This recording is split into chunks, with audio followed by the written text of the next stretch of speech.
autoPraat is a script that automates the data wrangling part involved in a typical Praat experiment. To use it, you will need a Praat experiment file and a CSV file containing your linguistic variables, whatever you want to call it. So let's see how it works. The first thing that happens when you run the script is the personal information part.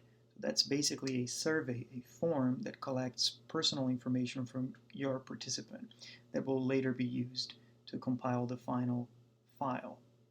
The next thing that happens here is the actual experiment is run. And so your participant is doing the experiment. When the experiment is over, the third part is the linguistic variables part, right? So it's going to read that CSV file that contains your variables of interest, and it will stitch everything together and export one CSV file per participant.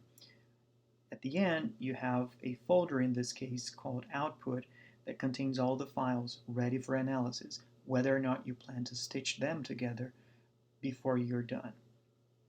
In practice, this works like this.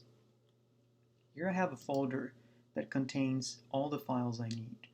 First, I have the linguistic variables file, and it looks like this. It's just a bunch of columns that contain information that I need for the statistical analysis later on. The next thing is the actual experiment file, which looks like this.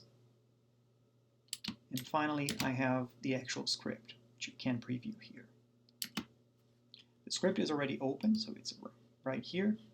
And of course, because I have an experiment file that contains audio files, I also need a folder with all those files that are necessary for the experiment to run.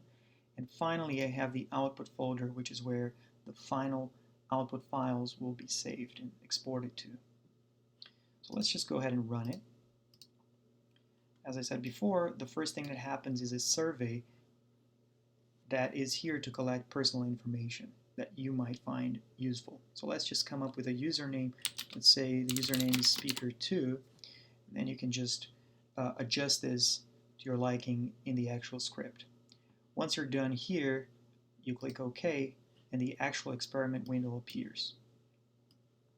Now if you look down here, you cannot press cancel, and you cannot conclude the experiment until it's actually done. So this is important to remember.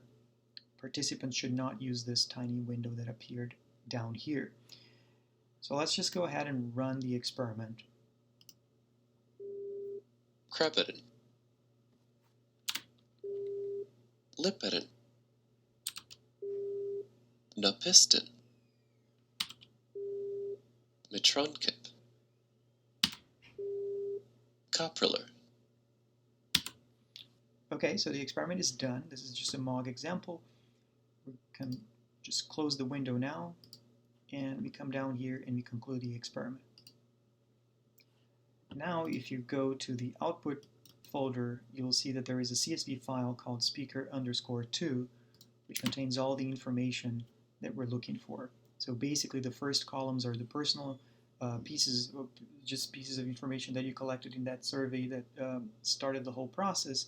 The next set of columns are the columns related to linguistic variables, and finally the actual response columns from the experiment. And then you can just analyze these files now as they're ready for the stats.